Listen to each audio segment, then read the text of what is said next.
کچھ کو ایسے جیسے آج آپ کراچی شہر کو بھی لیں تو نالوں پر بنے ہوئے گھر ہیں اور گندگی ہے، ہر طرف آلودگی ہے، تعفن ہے، بدبودار.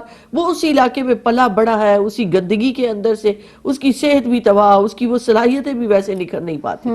اور دوسری طرف ایک بچہ بہت اچھے ماحول میں جس میں صفائی ہے، ستھرائی ہے، ایک اچھی سڑکیں ہے، ایک اچھا ماحول ہے، اس میں پلا بڑا ہے تو اس میں بھی فرق پڑ جاتا ہے. ہم جب نبی کریم علیہ الصلوۃ والسلام کی حیات مبارکہ کو دیکھیں تو آپ صلی اللہ علیہ وآلہ وسلم نے مسلمانوں کو مکہ پاک سے ہجرت کر کے مدینہ پاک بلوایا. پہلے آپ دیکھیں تو حبشہ کی ہجرت ہوتی ہے. حبشہ کی طرف کیوں بھیجا؟ تاکہ مسلمان اطمینان سے اللہ کی عبادت کر سکے، انہیں ایک ایسا ماحول ملے، کیونکہ مکہ پاک والے انہیں تنگ کر رہے تھے. اس ماحول کے لیے انہیں وہاں بھیجا گیا کہ وہاں پرسکون حالات ہو جن میں اچھے طریقے سے وہ اسلام کے اصولوں پر عمل پیرا ہو سکے. اس کے بعد جب آپ صلی اللہ علیہ وآلہ وسلم مدینہ پاک تشریف لاتے ہیں اور مدینہ پاک میں پہلی اسلامی ریاست کی بنیاد پڑتی ہے تو ارد گرد سے سارے مسلمان سمٹ کر وہاں آ جاتے ہیں اور انہیں ہدایات بھی یہ ہے کہ وہ وہاں آئے. اور وہاں آنے کی وجہ کیا ہے کہ انہیں وہ ماحول ملے، نبی کریم علیہ الصلوۃ والسلام کی سنگت ملے، وہ صحبت ملے جس نے ان سب کو ایسا چاند کی طرح چمکا دیا کہ وہ جس علاقے میں گئے اسلام کی روشنی کو پھیلاتے چلے گئے. تو ماحول پر اثر پڑتا ہے، تعلیم بڑا اہم فیکٹر ہے جس سے فرق پڑتا ہے بچوں پر. پھر ماحول میں آپ دیکھیں تو ہماری اسلامک کمیونٹیز میں یہ لازم ہوتا ہے کہ جہاں مسلمان چند ایک رہتے ہیں وہاں فوراً وہ سوچتے ہیں کہ اب ہمیں مسجد کی ضرورت ہے. تو ایک مسجد، مینار، وہ گنبد، یہ ہماری ایک کمیونٹی کی علامت بھی ہوتی ہے، شناخت بھی ہوتی ہے کہ یہ اس جگہ پر ہے. اور مسجد ملٹیپل کام کر رہی ہوتی ہے. جہاں آپ نماز روزے کے لیے جا رہے ہوتے ہیں وہاں ایک دوسرے کے دکھ سکھ سے آگاہ ہوتے ہیں، وہاں ایک دوسرے کی غمی خوشی میں آپ شریک ہو رہے ہوتے ہیں. کوئی فرد جو روز آ رہا ہے وہ کسی دن غائب ہوتا ہے تو لوگ پوچھتے ہیں بھئی وہ کیوں نہیں آیا، 2 دن غائب رہے تو اس سے پوچھنے جاتے ہیں حال احوال. تو ایک کمیونٹی مربوط کر دیتی ہے، سب کو ایک دوسرے سے منسلک کر دیتی ہے. ایک ماحول ایسا بن جاتا ہے کہ جس میں ایک طرف اللہ کی عبادت بھی ہو رہی ہے، دوسری طرف حقوق العباد کے لیے بھی اسٹرگل کی جا رہی ہے. صحیح. تو ایسی مساجد کی ضرورت بھی ہے اور ایسی جگہوں کی بھی ضرورت ہے کہ جس سے کمیونٹی متحد ہو سکے. بہت اہم رول 2 لوگوں کا بہت زیادہ ہوتا ہے. ایک ماں کا کہ ماں اسے کیا تربیت دے رہی ہے، ماں اسے کیا سکھا رہی ہے. تو ہم ماؤں کی ذمہ داری ہے کہ بچپن ہی سے بچے کو یہ اللہ رسول کی عبادت اور ان کی محبت کے ساتھ ساتھ اسے حقوق العباد ضرور سکھائے. نبی کریم علیہ الصلوۃ کو فرمانے مبارک خیر الناس من ینفع الناس، ڈالے بچوں میں کہ تم سے نفع بخشی ملے. آپ یہی بات آپ نے جو فرمائی ہے نا، اسی بات کو آگے بڑھا کر میں سعدیہ سے یہی پوچھنا چاہ رہی تھی کہ گھر کے اندر سعدیہ اور گھر کے باہر کا ماحول جو برے اثرات ہوتے ہیں یا بری صحبت ہوتی ہے اس سے دور رکھنا بچوں کو بہت زیادہ ضروری ہے. کیا فرمائیں گے اس حوالے سے؟ اعوذ باللہ من الشیطان الرجیم، بسم اللہ الرحمن الرحیم. مولایا صلی وسلم دائما ابدا علی حبیبک خیر الخلق کلہم. بہت شکریہ آپ کا. اور الحمدللہ آج کا جو موضوع ہے وہ میں یہ کہتی ہوں کہ شاید وہ آج کے دور کے لیے زیادہ اہمیت رکھتا ہے کہ گھر کا ماحول اور گھر کے اندر، کیونکہ ہم یہ سوچتے ہیں، ہمارے ذہن میں ایک یہ سوال بھی ابھرتا ہے کہ گھر کے اندر کیسے بچہ بگڑ رہا ہے. تو وہی میں ایک یہ بات کہوں گی کہ گھر کے اندر بھی تو ہمارے پاس وہ ایک چیز ہے جو بچوں کے ہاتھوں میں ہے، جس کو بچے یوز کر رہے ہیں اور وہ ان میں مشغول ہوئے ہوئے ہیں. اگر ان کو اس کے صحیح استعمال کا نہیں پتہ ہے اس ڈیوائس کا تو وہ اس کو غلط مصرف میں بھی یوز کر رہے ہیں، بات صحیح میں بھی یوز کر رہے ہیں، تو بچہ گھر میں بھی بگڑ سکتا ہے. آغاز میں آقا علیہ الصلوۃ والسلام کی حدیث مبارکہ کے مفہوم سے کروں گی کہ آپ صلی اللہ علیہ وآلہ وسلم نے فرمایا کہ بچے کے جو ابتدائی 7 سال ہیں انہیں جو وہ کہتے ہیں ان کی مانو، ان کے کام کرو، جیسے وہ چلائیں ان کے ساتھ. بعد کے جو 7 سال ہیں اپنا محکوم بنا، مطلب ان کو اپنا غلام بنا لو کہ جو تم کہہ رہے ہو وہ بچے مانیں گے. اور جو اس کے بعد کے 7 سال ہیں پھر ان کے دوست بن کر جیو کہ وہ کسی غلط سوسائٹی میں پڑے ہی نہیں. یعنی ہمیں پتہ چلا کہ شروع کے 7 سال بچہ ایسا ہوتا ہے کہ اس پر تو دین اسلام نماز بھی 7 سال کی عمر میں فرض کر رہے ہیں. تو 7 سال تک بچہ اتنا سمجھدار نہیں ہوتا کہ وہ سارے اپنے کام کر سکے، یا وہ تو وہ اپنی چھوٹی چھوٹی سی فرمائشیں کر رہا ہوتا ہے. والدین کو وہ ماننی چاہیے جو اس کی صحیح خواہشات ہوں. بعد کے 7 سال اسے احکام دین بھی سکھاؤ، اسے تعلیم و تربیت بھی دو، اس کو اچھے برے کی تمیز بھی سکھاؤ، اسے ہر چیز کا پابند کرو. اور آپ نے اس طرف رہنمائی کی کہ اس سے حقوق العباد کی بھی چیزیں سکھانا شروع کرو، اسے بتانا شروع کرو. اور اس کے بعد کے 7 سال کیونکہ دوست اپنے دوست کے دین پر ہوتا ہے تو آپ کو یہ معلوم ہونا چاہیے. کیونکہ دیکھیں اکثر والدین بچے بہت سارے نیک والدین کے بچے بھی بگڑ جاتے ہیں، اور وجہ کیا ہوتی ہے کہ ہم بچوں پر یا تو اتنی زیادہ سختی کر دیتے ہیں یا بالکل ہی کھلا چھوڑ دیتے ہیں۔ بچوں کے ساتھ اتنے دوستانہ رویے اختیار کرو کہ جو بھی بچہ جس صحبت میں بھی بیٹھ رہا ہے وہ گھر آ کر آپ کو اس کی اطلاع ضرور دے۔ جب ہم ان کے ساتھ سخت ہو جاتے ہیں تو وہ اپنی باتیں شیئر کرنے سے رہ جاتے ہیں، وہ بتانے نہیں پاتے اس ڈر کی وجہ سے کہ کہیں یہ نہ ہو جائے، اور پھر اگر وہ بتا دیں گے تو ان پر کوئی پابندی نہ لگ جائے۔ بچوں کے اندر یہ ایک بات ہوتی ہے، تو خوف ہوتا ہے، والدین کا خوف ہوتا ہے۔ تو کوشش یہ کریں کہ بچوں کو اتنا پرسکون ماحول دے دیں کہ وہ باہر جا رہے ہیں جس سوسائٹی میں بیٹھے ہیں، تاکہ کل کو آپ انہیں سمجھا سکیں کہ بیٹا یہ بات ہمارے دین میں ہے اور اس کے مطابق ایسے چلنا ہے، اور وہ غلط سوسائٹی میں نہ پڑ جائیں۔ کیونکہ اگر غلط سوسائٹی میں پڑ گئے کہ میرا فلاں دوست یہ کام کرتا ہے اور وہ کہتا ہے اس کام کو اچھا ہے اور وہ کام اچھا نہیں ہوتا، تو وہ برائیاں آہستہ آہستہ کر کے انسان کے وہ جو بچہ ہے اس کے دل میں، اس کے ذہن میں ہر جگہ سرایت کرتی جاتی ہیں۔ اور اگر والدین یہیں پر ہی اگر سخت ہو جاتے ہیں اور وہ بچے سے باہر کا کچھ پوچھتے نہیں ہیں، بچہ آ کے خوف کے مارے نہیں بتاتا، تو یہ بگاڑ کی پہلی سیڑھی ہے کہ وہ اس پر چڑھ جاتا ہے۔ تو سرکار کی احادیث مبارکہ جو 1400 سال پہلے سرکار فرما گئے کہ بچے کی تربیت کا پروسیس ہم یہ سمجھتے ہیں کہ بس تھوڑے سے ٹائم کا ہے، نہیں، 21 سال کا یہ پروسیس ہے کہ جس میں بتا دیا کہ بچے کو ایسے چلاؤ، پھر ایسے چلاؤ اور پھر ایسے چلاؤ۔ لیکن آج کے والدین اس پر غور نہیں کرتے ہیں۔ میں سب کو نہیں شامل کر رہی، لیکن پھر بھی دیکھا جائے تو بچے بگڑ کیوں رہے ہیں، وہ اسی وجہ سے، یا گھر سے وہ باتیں کیوں چھپاتے ہیں، وہ اسی وجہ سے کہ یا تو والدین بہت سخت ہیں یا انہیں بچوں کی پرواہ ہی نہیں ہے۔ تو خدا را اپنے بچوں کی پرواہ کریں تاکہ انہیں پتا ہو کہ ہمیں گھر آ کر کیسے رہنا ہے، گھر کے باہر ہمیں کیسے رہنا ہے، ہمارے گھر میں ہماری تربیت کیا کی گئی ہے، جو باہر ہمارے اخلاق سے پتہ چلتی ہے کہ ہم کس گھر اور کس خاندان کے ہیں۔ تو یہ ساری چیزیں والدین کو بچپن سے سکھانی ہے۔ میں یہاں ایک مثال دوں گی۔ حضور خواجہ غریب نواز رحمۃ اللہ علیہ نے اپنی والدہ سے عرضی پیش کی کہ ماں میری کبھی تہجد کی نماز قضا نہیں ہوئی۔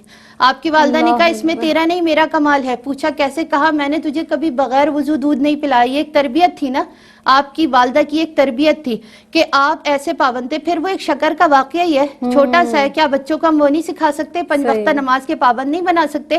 آج اگر بچوں کو جا نماز کے نیچے سے نہیں ملتا تو کم سے کم ہم ان کے لیے خرید کر رکھ سکتے ہیں ان کی پسند کی چیزیں، تو وہ اس طرف آ سکتے ہیں۔ ہر دور کا تقاضا چینج ہو جاتا ہے، تو ہم اللہ رب العزت سے محبت اتنی ڈال دیں کہ اللہ رب العزت ہی تحفے دیتا ہے، وہ ساری خواہشات پوری کرتا ہے، تو بچہ اس طرف آئے گا۔ بس تھوڑا سا تربیت کی طرف دھیان دے دے، رب سے محبت سکھا دے، بچے کے اندر ہر اخلاقی اچھائیاں آ جائیں گی۔ صحیح۔ اور جو بچے کا ذہن ہوتا ہے نا، وہ واقعی کورے کاغذ کی طرح، ایک سادے کاغذ کی طرح ہوتا ہے۔ جو آپ اس کے ذہن پر نقش کریں گی، جو ابتدائی 7 سال کی بات ہوئی، تو واقعی حقیقتاً اس کے ذہن میں وہ ساری زندگی وہ تمام تربیت نقش رہے گی، اور پھر وہ اس کو پوری زندگی فالو کرے گا، کبھی بھولے گا نہیں۔ ایک وقفے پر جناب ہمیں جانا ہے، ہمارے ساتھ رہیے گا۔ اعوذ باللہ من الشیطان الرجیم، بسم اللہ الرحمن الرحیم۔ السلام علیکم ورحمۃ اللہ وبرکاتہ۔ وقفے کے بعد ایک مرتبہ پھر آپ سب کا خیر مقدم ہے۔ آج جو موضوع سخن میری پہچان میں ہے وہ ہے ماحول کا اثر، اور در حقیقت ہم یہی بات کر رہے ہیں، بار بار ابتدائی سے لے کر اب تک یہی بات ہوئی کہ بچے کی شخصیت پر، انسان کی شخصیت پر ماحول کا بہت زیادہ اثر ہوتا ہے۔ کہیں والدین ایسے ملتے ہیں، کہیں دوست احباب ایسے اچھے اور ایسے پیارے ملتے ہیں، کہیں کی سنگت اتنی خوبصورت، کہیں اساتذہ اکرام کی سنگت ایسی ہوتی ہے کہ انسان کو غوث قطب ابدال قلندر بنا دیتی ہے۔ ہمارے ساتھ مہمان شخصیات موجود ہیں، ڈاکٹر امتیاز جاوید خاکوی صاحبہ تشریف فرما ہیں اور سعدیہ سعید صاحبہ بھی تشریف فرما ہیں۔ آپ یہ ارشاد فرما دیجئے کہ اچھے ماحول کے جو فوائد ہیں قرآن اور حدیث کی روشنی میں، فرمائیے گا۔ شکریہ زینب۔ دیکھیے، اسلامی ریاست کا قیام ہی اس وجہ سے آیا تاکہ ایک پورا ماحول دیا جا سکے۔ اسلام مکمل نظام زندگی ہے، اور مکمل نظام زندگی سے مراد یہ کہ اسلام کا آپ دیکھیں تو ایک پورا نظام ہے۔ کھانے پینے کے آداب، سونے کے آداب، جاگنے کے آداب، روزی کمانے کے آداب، رزق حلال طیب پاکیزہ، دونوں طرح سے کہ آپ نے کسب کیسے کرنا ہے، اور دوسرا کون سی چیزیں ہیں جو حلال اور طیب ہیں۔ اتنی جزیات عطا کر دی گئی اس نظام زندگی سے متعلق۔ پھر آپ دیکھیں تو آپ کا تعلیمی سیکٹر آتا ہے، سیاست کا آتا ہے، یہ پوری کنسٹرکشنز کا آتا ہے۔ تو اسلام نے وہ ذہنی طور پر ایک ترقی کے مواقع دیے، ایک جدت دی کہ اسلام ماڈرن ہے۔ اسلام آپ خلا میں آپ سفر کریں، آپ تسخیر کریں. اللہ کہتے ہیں وَسَخَّرَ لَكُم مَا فِي السَّمَاوَاتِ وَمَا فِي الْأَرْضِ. اتنی اونچی اڑان دیتا ہے قرآن پاک کہ اگر اس پر چلو تو تم تسخیر کائنات کا تمہارے پاس نسخہ آ جاتا ہے. لیکن ہم سمجھتے نہیں ہیں، ہم اس چیز کو جان نہیں پا رہے. نبی کریم علیہ الصلوۃ والسلام کی ایک حدیث مبارکہ کا مفہوم ہے کہ اچھے اور برے کی مثال آپ نے دی تو آپ نے ایک خوشبو والے اور بھٹی والے کی مثال دی، جس کو کسی شاعر نے خوبصورتی سے یوں کہا کہ درد مندادی یاری میں جویں دکان اتارا سودا بھاوے لئیے نہ لئیے ہلے پیڑ ہزارا. کہ آپ خوشبو والے کے پاس بیٹھو گے تو اگر آپ نے سودا نہیں بھی لیا تو آپ کو خوشبو تو آئے گی. اور بے درداں دی یاری میں جویں دکان لوہارا کپڑے بھاوے کچھ کچھ بئیے چھنکا پیڑ ہزارا. کہ جیسے بھٹی والے کے پاس لوہار کے پاس بیٹھو گے تو وہ چھینٹے تو پڑیں گے جو دامن کو جلائیں گے تم نے سودا لیا یا نہیں. کہ اتنا زیادہ انسان پر اثر پڑتا ہے ماحول کا اور دوستوں کا. اگر اسے اچھے دوست مل جاتے ہیں، اچھا ماحول مل جاتا ہے تو انسان کی تعمیر و ترقی ہوتی ہے. آپ دیکھیں ہم اپنے بچوں کو کیسے دیکھنا چاہتے ہیں. ہم چاہتے ہیں کہ بچے کی صحت اچھی ہو، اس کی پرورش ایسی ہو. ہم چاہتے ہیں کہ بچہ نیک اور صالح ہو، اچھے کاموں کو پسند کرنے والا اور کرنے والا ہو. پسند ہی نہیں بلکہ عملاً اس اچھے کاموں کو کرنے والا ہو. تو نیکی اور صالحیت ہم اپنی آنے والی نسل میں دیکھنا چاہتے ہیں. پھر اس کے بعد آتا ہے کہ بچے میں کوئی فطری صلاحیتیں پائی جاتی ہیں. آپ دیکھیں کوئی بڑا اچھا کرکٹر بنے گا، کوئی بڑا اچھا عالم بنے گا، کوئی بڑا اچھا سائنٹسٹ بنے گا. تو ہر بچے میں ایک صلاحیتیں مختلف ہے. آپ نے دیکھا ہوگا کسی بچے کو انگلش کا سبجیکٹ اچھا لگتا ہے، کسی کو میتھ اچھا لگتا ہے، کسی کو فزکس اچھی لگتی ہے. یہ ایک قدرتی فطری رجحان ہے بچے کا. تو ایک ضرورت ہوتی ہے کہ بچے کو ایسا ماحول دیا جائے جس میں اس کی صلاحیت پروان چڑھے، اور نہ صرف اس کی صلاحیتوں سے معاشرے کو فائدہ ہو بلکہ اس کی ان صلاحیتوں کو ایسے جلا ملے کہ جن سے وہ خود بھی فائدہ اٹھائے، اس کی فیملی بھی، ملک بھی، قوم کا بھی نام روشن کرنے والا ہو. بالکل صحیح. تو وہ جو بات ہے کہ آپ نے اس کی گھٹی میں ڈال دیا کہ خیر الناس من ینفع الناس، یہ علمی مہارت، یہ سکل وہ صرف اپنی پیسہ کمانے کے لیے نہیں بلکہ اس سے اس نے معاشرے کو کیا دینا ہے. تو فرد کی تعمیر و ترقی ظاہری، باطنی، دنیاوی، دینی، اخروی، یہ ہر لحاظ سے تعمیر و ترقی اچھے ماحول سے ممکن ہے، ورنہ نہیں ممکن. اس کی شخصیت پروان چڑھتی ہے تو وہ خود اعتماد ہوتا ہے، اس کی پوزیٹیو چیزیں، پوزیٹیو تھنکنگ، اس کی لینگویج، اس کی بات کرنے کا انداز، اس کی خوش اخلاقی، اس کا حسن اخلاق، یہ سارا اس کی شخصیت کو بناتا ہے. اور شخصیت بنتی ہے اس کی اس سوچ سے جو آپ نے اس کے اندر ڈال دی، بالکل وہ فکر جو اس کے اندر ڈال دی. آج ہم کہتے ہیں کہ بچے بدتمیز ہوتے جا رہے ہیں، بچوں کی لینگویج خراب ہو رہی ہے، بچے بد زبانی کر رہے ہیں، بچے سمجھ نہیں رہے کہ انہیں کس چیز سے کیا کشید کرنا ہے، کہ ماحول سے کیا آبزرو کرنا ہے. تو یہ غلطیاں ہماری ہیں، ہم بڑوں کی ہیں، تو ہم میں پائی جاتی ہیں. تو ہمارے بڑوں نے وہ رول ادا نہیں کیا.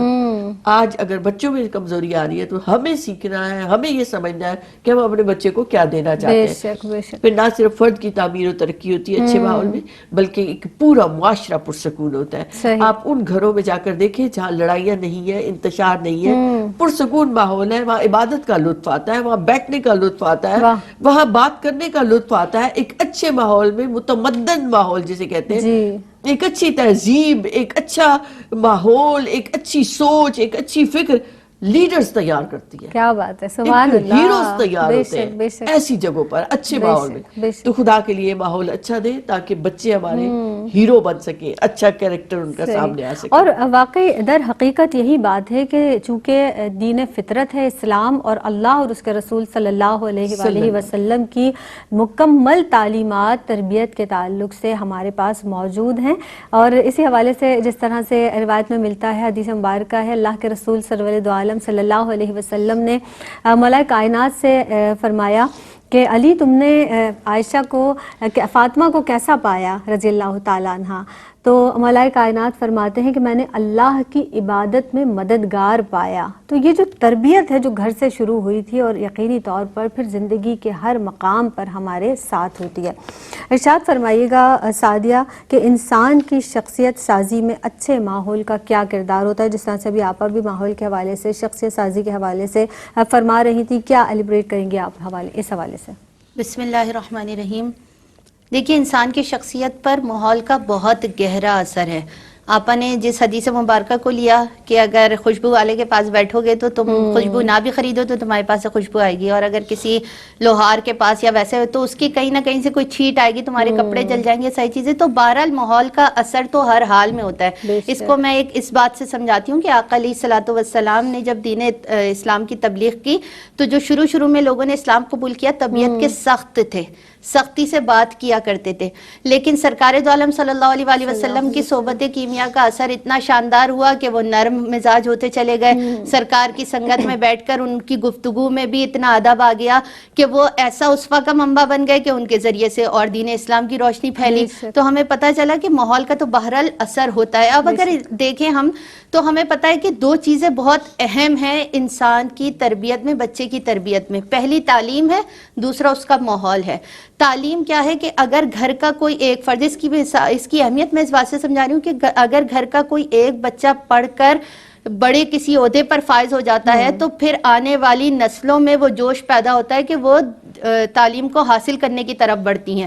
اور اگر اس کے مقابلے جہاں بچہ دیکھیں شہر اور دیہات کا میں اس لیے کہہ رہی ہوں کہ جو شہر میں بچہ جس تمدن کے ساتھ پل بڑھ رہا ہوتا ہے وہ اسی طرح صبر و تحمل والا یا ٹھہرے مزاج سے بات کرنے والا ہوتا ہے بنسبت اس کے جو ایسے دیہاتوں میں رہتے ہیں یا ایسے علاقوں میں رہتے ہیں تو ان کے اندر سختی موجود ہے. اور حدیث پاک سے بھی ہمیں پتہ چلتا ہے کہ ان لوگوں میں سختی اور ضد ہوتی ہے، لیکن یہی وجہ ہے کہ جس ماحول میں جیسے پلتے بڑھتے ہیں. اب اگر ایک مثال میں دوں کہ محمود غزنوی کے جو 3 وزیر تھے، ایاز کے علاوہ جو 2 اور تھے، انہوں نے جس ماحول میں تربیت پائی تھی، جو پہلے وزیر تھے انہوں نے جب آنکھ کھولی تو ان کے گھر میں، کیونکہ وہ جس خاندان سے تعلق رکھتے تھے، انہوں نے ہر وقت چھریاں چاقو چلتے ہوئے دیکھا. تو جب بادشاہ نے ان سے مشورہ مانگا تو انہوں نے کہا سر قلم کر دو. تو وہاں جو بزرگ تھے انہوں نے کہا اس نے جس ماحول میں تربیت پائی ہے اس کے مطابق اپنا جواب دیا ہے اس نے. تو دوسرے تھے تو انہوں نے کہا کہ اس جو آپ کی جس نے حکم عدولی کی ہے اسے کتوں کے آگے ڈلوا دو. تو وہاں بیٹھے بزرگ نے کہا کہ قصور اس کا نہیں ہے. محمود غزنوی سے کہا کہ اس نے تو ماحول ہی وہ دیکھا ہے کہ اس نے تو ہمیشہ دیکھا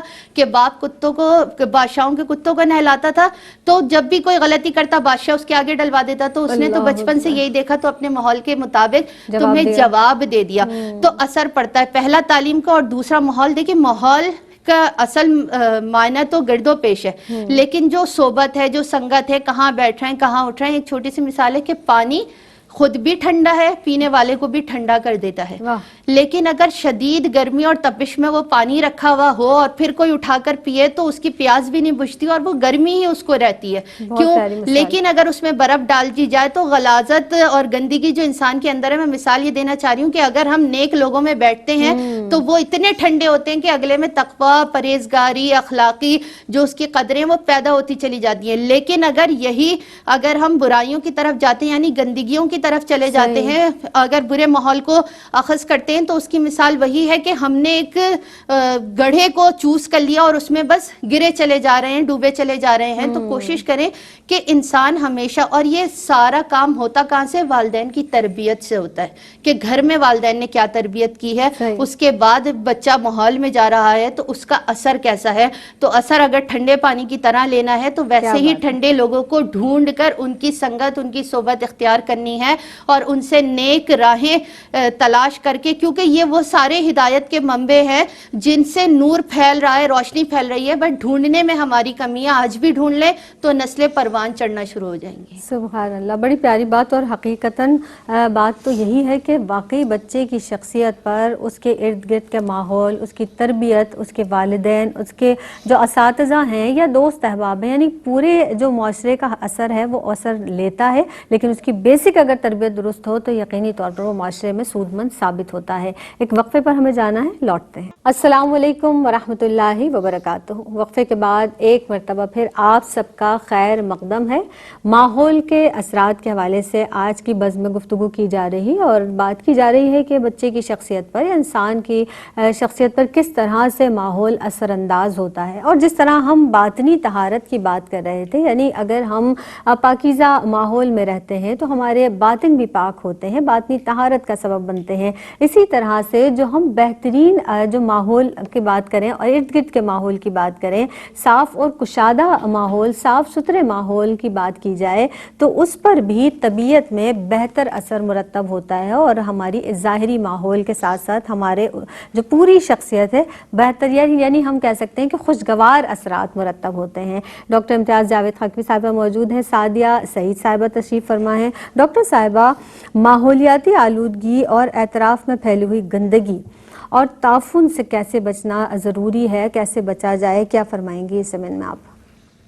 زینب، یہ بڑی اسلام جو ہے نا وہ ایک بڑا فطری اور ایک سادہ مذہب ہے کہ جس میں تصنع سے پاک، بناوٹ سے پاک ایک فطری زندگی گزاری جاتی ہے، اور اس میں آپ دیکھیں تو طہارت، پاکیزگی اور صفائی پر اتنا زیادہ زور دیا گیا ہے کہ نبی کریم علیہ السلام کا فرمان مبارک الطہور شطر الایمان، ایمان کا حصہ قرار دیا گیا ہے، نصف ایمان ہے پاکیزگی اور صفائی کا اہتمام کرنا، نہ صرف اپنے بدن کی طہارت اور پاکیزگی بلکہ اپنے ماحول کو صاف ستھرا رکھنا۔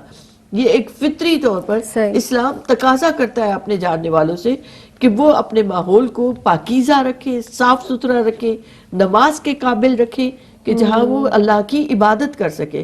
تو آپ غور کریں، جہاں آلودگی بڑھ جائے، تعفن بڑھ جائے، وہاں پہ عبادت کیسے کر سکتے ہیں؟ جیسے میں نے شروع میں بھی ذکر کیا کہ جہاں بدبو اتنی آ رہی ہو وہاں تو نہ عبادت کا لطف، نہ قرآن مجید کا نور۔ خصوصی طور پر اس جگہ پر نورانی فرشتے آتے ہیں جہاں خوشبو ہو، جہاں پاکیزگی ہو، جہاں صفائی ہو۔ تو جہاں یہ چیزیں موجود نہیں ہوتی وہاں گندگی ہے، وہاں تعفن ہے، وہ پھر ذہنوں میں بھی گندگی بھری جاتی ہے۔ تو اس لیے صفائی کا اہتمام بہت ضروری ہے۔ پھر ہمارے ماحول کو کیا کیا چیزیں آلودہ کر رہی ہے؟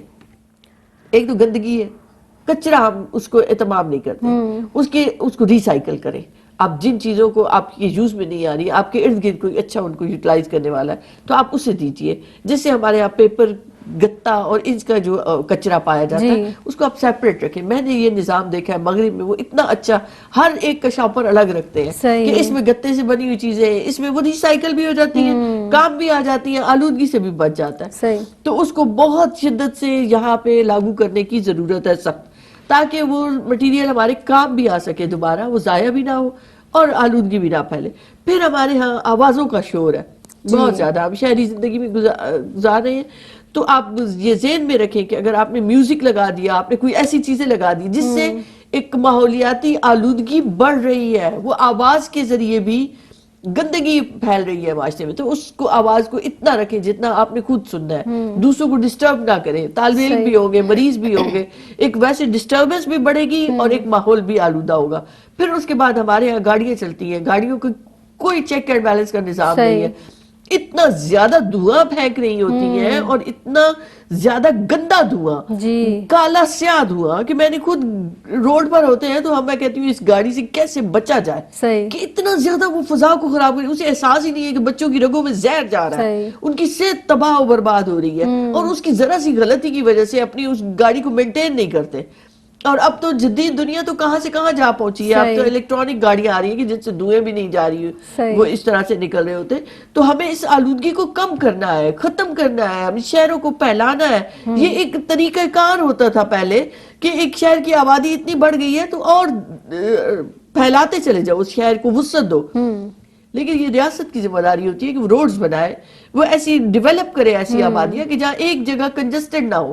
اب آپ صرف کراچی کو لیں تو یہاں کراچی ایک ملک بن چکا ہے، اتنی زیادہ کروڑوں کی آبادی ہے یہاں پہ جن کے لیے ویسا نظام موجود نہیں ہے، نہ سیوریج کا صحیح نظام موجود ہے، جس سے آلودگی بڑھتی چلی جا رہی ہے۔ یہ سب ذمہ دار ہیں، ہمیں اپنے ماحول کو صاف رکھنا ہے۔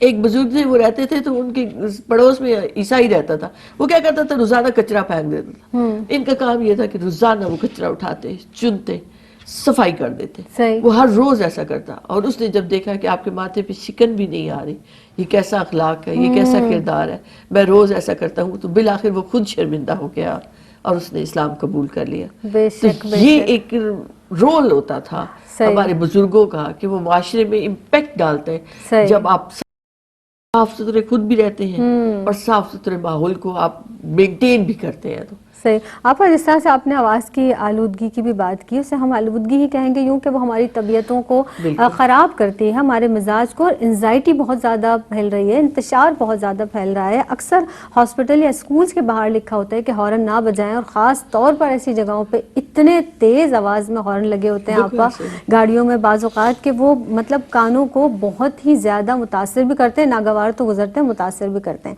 سعدیہ آپ موجود ہیں، شجر کاری کے حوالے سے تھوڑی سی بات کر لیتے ہیں کہ پوری دنیا میں کیونکہ جب آلودگی کا اس حوالے سے بات کی جاتی ہے تو شجر کاری کو بہت زیادہ اہمیت بھی دی جاتی ہے اور شجر کاری کی بہت زیادہ ضرورت بھی ہے. میں چاہوں گی کہ اسلامی پوائنٹ آف ویو سے آپ بتائیے گا کہ اسلامی تعلیمات کیا ہیں اس حوالے سے. بسم اللہ الرحمن الرحیم. دیکھیے، جہاں ہم تربیت کی، صحبت کی اور گھر کے ماحول کی بات کرتے ہوئے آ رہے ہیں، وہاں ہمیں اپنے نسلوں کو یہ بھی بتانا چاہیے کہ آج کل کے دور میں ہم دیکھتے ہیں کہ یہ اب کام کم ہو گیا، یعنی شجر کاری بہت کم لوگ کرتے ہیں. اور ہم اپنے اس میں ٹائم میں بھی یہ دیکھا کرتے تھے کہ گھروں میں بھی بہت پودے ہوا کرتے تھے یا اپنے گھر کے باہر وہاں لگاتے تھے، رکھتے تھے ساری چیزیں. تو شجر کاری بہرحال دین اسلام کی روشنی میں اگر ہم دیکھیں تو آقا علیہ الصلوۃ والسلام نے فرمایا کہ جو مسلمان درخت لگائے یا کھیتی کرے اور اس سے چوپائے، پرندے، انسان کچھ کھائیں تو وہ قیامت تک کے لیے اس کے لیے صدقہ جاریہ ہے. پھر آقا علیہ الصلوۃ والسلام نے یہ بھی فرمایا کہ جہاں سے لوگ فائدہ لے رہے ہوں، چاہے وہ کوئی درخت ہو یا کوئی بھی چیز ہو، تو اسے برباد نہ کرو، اسے کاٹو نہیں. اور ہمارے یہاں یہ دیکھا گیا ہے کہ جہاں لگے کوئی بھی چیز زائد ہے تو اس کو کاٹ دو. اسپیشلی درخت ہے تو اگر وہ جگہ کو گھیر رہے ہیں، وہ اس جگہ میں آ نہیں رہی ہے وہ چیز، تو اسے کاٹ دو. جبکہ آقا علیہ الصلوۃ والسلام نے فرمایا کہ جو بیری کا درخت کاٹے گا اللہ رب العزت اسے جہنم میں اوندھے منہ ڈالے گا. یعنی آپ یہ دیکھیں کہ ہمارے ماحول میں شجر کاری، سرکار دو عالم صلی اللہ علیہ وآلہ وسلم جب قافلہ لے کے چلتے تھے جنگ کے لیے، جہاد کے لیے، تو آقا علیہ الصلوۃ والسلام اس سے پہلے ہدایت فرماتے تھے کہ کوئی کھیتیوں کو آگ نہیں لگائے گا، کوئی پھلدار درخت کو نہیں کاٹے گا، کوئی کسی پودے کو، پھولوں کو، ان کو برباد نہیں کرے گا. اور یہی وجہ ہے کہ ہم پچھلی اپنے لوگوں میں، اسلاف میں دیکھیں تو شجر کاری، باغبانی ان میں بہت تھا. وہ لوگ کیا کرتے تھے کیونکہ انہیں اس اہمیت کا اندازہ تھا. آج ہم پریشان ہوتے ہیں، پریشانی میں، ڈپریشن میں ہم گھرے ہوئے ہیں اور دیگر ذہنی بیماریوں میں ہم گھرے ہوئے ہیں. بچے الگ پریشان ہیں، بڑے الگ پریشان ہیں، اور ہم نے ان چیزوں سے دور ہونا ہی شروع کر دیا ہے. ان کے قریب ہم آتے ہی نہیں ہیں. ہم بچوں کو اس کا بتاتے ہی نہیں ہیں کہ اس کی کتنی اہمیت ہے اور یہ پہلے کتنے کارآمد تھے اور یہ اب بھی ہیں. لیکن ہم نے باغبانی کا شوق خود بھی ختم کر دیا، بچوں نے بھی ختم کر دیا. اور میں یہ کہتی ہوں کچھ شہری تقاضے بھی ایسے ہو گئے، کچھ گھر بھی ایسے بن گئے ہیں کہ جس میں باغبانی ہونے نہیں پاتی. پہلے ہم گھر گھر میں دیکھتے تھے کہ چھوٹا سا کوئی جگہ مختص ہے، اس میں چھوٹے چھوٹے پودے لگے ہوئے، اس میں پانی دے رہے ہیں، یہ ساری چیزیں. اور یہ بھی ایک خدمت کا کام تھا. آپ پانی دے رہے ہیں اور وہ ایک جاندار چیز ہے جو بڑھ رہی ہے. اور پھر ہم آج اتنی زیادہ ہر چیز کی دوا ہمیں چاہیے، جبکہ ہم اگر اپنے ارد گرد ان چیزوں کو رکھیں تو یہ ہمارے لیے کارآمد ہے، ہمارے لیے اچھے ہیں. اور بچوں کو ان چیزوں کی طرف واپس لائیں. اور اگر آپ اپنے گھر میں نہیں لگا سکتے تو بچوں کو ایک جگہ جگہ آپ کے علاقوں میں پارک بنے ہوئے، وہاں آپ بچوں کو لے کر جائیں، ان کو بتائیں کہ یہ درخت کیسے لگتے ہیں، یہ پودے کیسے لگتے ہیں. اگر آپ ان کو بو دیتے ہیں، لوگ اس سے فائدہ اٹھاتے ہیں تو آپ کے لیے صدقہ جاریہ ہے. یا آپ ان کی مدد کر دیتے ہیں جو لوگ کام کر رہے ہیں. مطلب یہ اتنی کارآمد چیز ہے کہ ایک تو آکسیجن آپ کو اس سے مل رہی ہوتی ہے، ایک تازہ ہوا میں آپ بیٹھ رہے ہوتے ہیں اس کے نیچے، تو وہ آپ کو جب اتنی چیزیں فراہم کر رہا ہے تو آپ کو اس میں تربیت میں یہ بھی چیز شامل کرنی چاہیے کہ بیٹا یہ چیز بھی فائدہ دینے والی چیزوں میں سے ہیں. اور جب سرکار دو عالم صلی اللہ علیہ وسلم نے فرما دیا تو پھر تو کسی حساب سے بھی اس کے فائدے کم نہیں ہو سکتے کہ شجر کاری ہر حال میں دین اسلام میں ضروری بھی ہے اور اسے شامل بھی کرنا چاہیے. آپ گھر میں نہیں کر سکتے تو محلے والے مل کر باغ کو ایک پارک کے اندر پورا پراپر بنا سکتے ہیں کہ آپ نے اس جگہ کو مختص کر لیا اور وہاں شجر کاری کا انتظام کیا.